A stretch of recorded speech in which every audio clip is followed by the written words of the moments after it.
what can you do? I mean, the most simple thing you could possibly do is just, you know, put the center through and tie a knot in it, but that's not really good.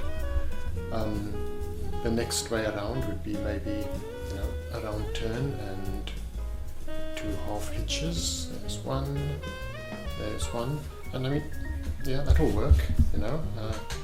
You can then, you know, maybe run this end through an eye and then, you know, pull it tight.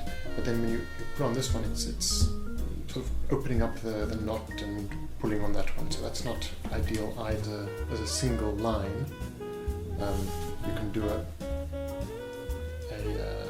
bow line on a bite, like that.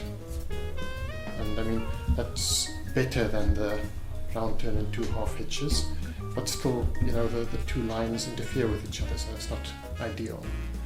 So, which is you do a bow line just on the one side. So you take the bite of the rope that you've got, the center, put it through the eye, make your bow line loop here, go through there, around and back, just like you would if you're making a normal bow line. And there you have it, a bow line with a bite, not a bow line on a bite.